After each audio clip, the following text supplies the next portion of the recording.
everyone, Sycra in here, and today I'm doing a traditional speed sketching video where I start with some basic weird abstract shapes, and then I'm gonna do my best to turn these into faces. So first thing I wanted to talk about is actually my last video, which was super long. It was 3 hours and 5 minutes long, and I was expecting actually a lot of people would be pissed off that it was so long, but surprisingly, I got a lot of good comments and people seemed to enjoy it. So I'm really glad to see that. And in the video, I mentioned that I was considering Patreon as a method of maybe earning some more money, because you don't really get much from YouTube, and I wasn't doing that well, or I'm not doing that well with freelance and stuff right now.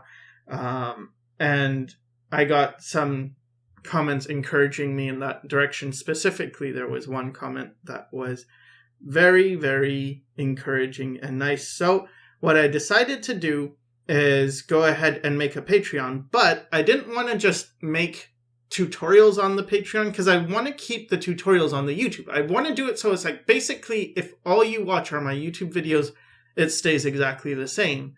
But if you subscribe to a Patreon, you get something like extra. So I thought, well, what could I put that is extra?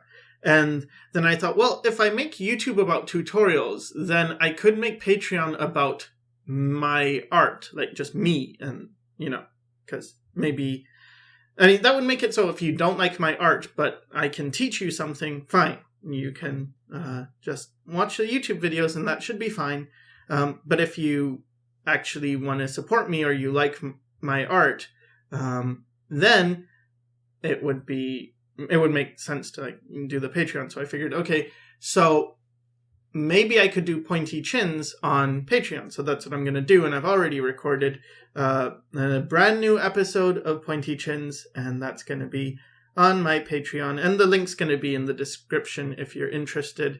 And then I thought it would also be good to just put works, like the drawings and stuff. Like I kept it really, or I tried to keep it really affordable with like if you pledge $1, then you get to see all my images and like high res and stuff.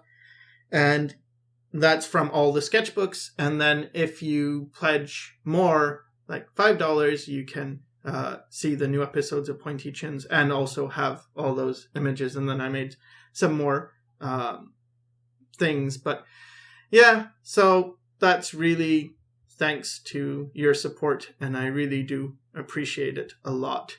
And I was thinking about this because like doing this art that I'm doing now, as many of you know who know me, I kind of put my work down a lot because I don't think I'm really that good, and I'm constantly trying to get better. And I feel like that's what makes me maybe a little bit better at teaching, is just that I don't feel like I'm a teacher as much as I feel like I'm just another student who figured something out, and then it's like, oh, cool, I figured this out. Here, I want to share it with you. But anyway, I had this epiphany, and it's kind of like, it's not that intelligent in terms of the subject or the content, but it was this, like, art is for people. And that was it. Like, art is for people. Because I was thinking about my art, and then I thought, well, but I just draw like stuff. Like I do my pointy thing, or I do faces like this.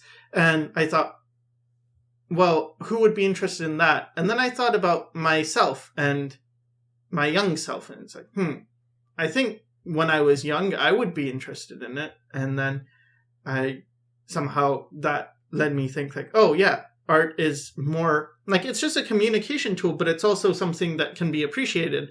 And instead I had learned this thing, and maybe you are thinking this way too, or maybe you used to think this way, or maybe you never did. I hope you never did, because it's not really a good way of thinking.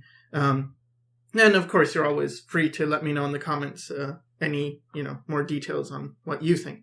But I used to think, or I got sidetracked into thinking about art as like, art is something you have to get good at, and then if you're good, you can get hired, and then if you're hired, then you can survive.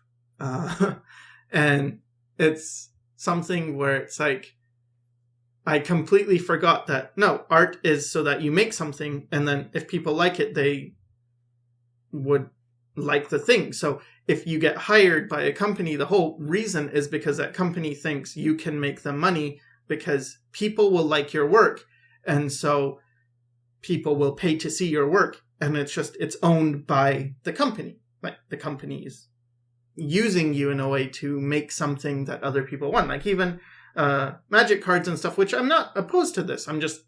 It's like, this is a thing. You make work that is good, and the company knows that people will like your work and it will sell, and so it's like, oh, they are the middleman between your work and the consumer, and it's like, no, you don't need that. You could just have your work and directly go to the consumer, and I think things like Patreon are very good for that.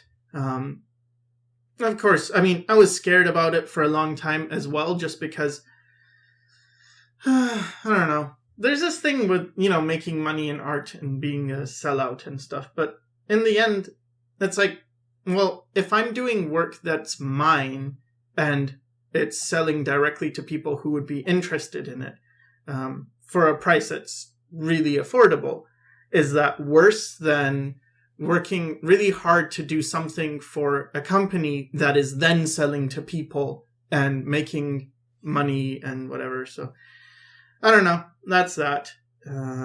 Maybe I can talk a bit about what I'm drawing. So with this shape, because they're all just shapes, but something that was that I was really focusing on is three-dimensionality, and making it so, yes, they're flat shapes, but they turn into more formy things. And I think this is something that's good to think about when you're drawing things that you like to that you like to draw. Because I think sometimes what happens is we get really wrapped up in exercises and like, oh, I have to learn form, so I'm going to draw a bunch of boxes. And it's like, sure, that works and that's good in a way, but I think it works better to imagine what you would already draw in a box and then translate that. Like, for this, I'm doing the hair, and then I'm trying to think, okay, how would this go around a box shape? And it's a bit like, it's contrived, right? Like, people don't look like this, but I guess because I do a lot of stylized stuff, I can get away with it. But that was primarily my thing. Like, okay, let me think of where is the center and what are these forms and what's jutting out and what could this be? And it's pretty challenging, but I think it's rewarding as well, because you get to test yourself. And something else I wanted to address is this thing of fundamentals. And I've had a few comments from people who are talking about mastering the fundamentals, and like, oh, they asked me, should I just master the fundamentals, and which fundamentals should I master first? And for me, I felt kind of like, you don't really just like master the fundamentals. It's more like, and the advice I gave one guy anyway was, think of it like a video game. Like, let's say you're starting in a video game and you have a bunch of stats like strength and agility and magic and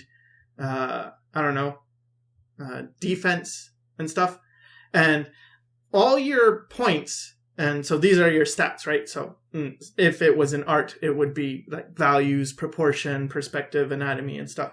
But all your stats are at a pretty low level, right? Like level 1. And let's say level 10 is the max for the stats.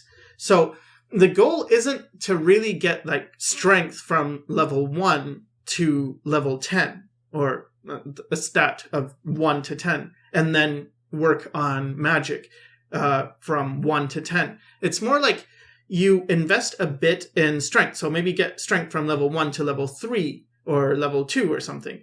And then you work on defense a bit and get that from level 1 to level 3. And then work on magic and work on whatever. And so what you're always doing is just taking your weakest, the thing you're weakest at. So if you're the weakest at in magic or in values, let's just say, or color, you just work on that until it's stronger than the other things. And then you just keep going to whatever you're weakest in and improving that. So for me, I move around between like gesture, perspective, anatomy, proportion, and I'll go back to doing really basic fundamental stuff like stick figures, just because you never really master them. You're just always getting better and better at it, and it's something that you have to keep working at.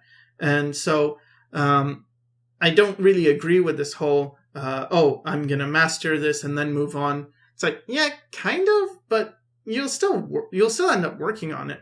And I think it's important to always go back to the fundamentals because they are the fundamentals. They're the foundations of everything else. Like you built everything off this. It's kind of like a house, right? If you build the house's foundation and the foundation is really strong, then when you build the walls and the roof and everything, it's gonna actually stand, and maybe it will even be, you know, if you have a super fancy foundation, it'll be earthquake proof, and then you won't get toppled.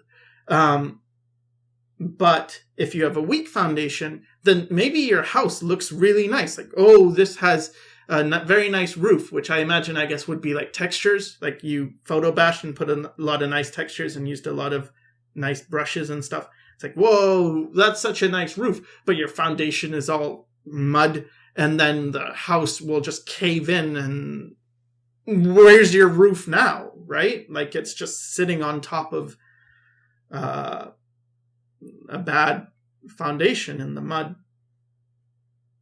Anyway, so so with this guy, I thought I wanted to give him a hair like a big bald spot in the middle of his head, and I wanted to make it all stylized, so I made it very pointy and stuff, and I let it go above his head and outside, and I don't know, just nonsense. I think nonsense is very good as well in art, like experimenting with ideas that don't necessarily need to make sense, just because at the end of the day, it's important to remember, like, it's just a picture and it needs to look cool, I guess. I mean, sure, it's like if you're a concept artist, it's an idea and you need to convey an idea for the purpose of communication. But if you're just making cool images, I think sometimes it's important to remember that this stuff is supposed to look cool, and it's not just about, you know, making things look correct and, you know, oh, the lighting is perfect and everything. So anyway, that's about it for this video. Thanks for watching, and I tried to keep it shorter. And yeah, hope you liked it.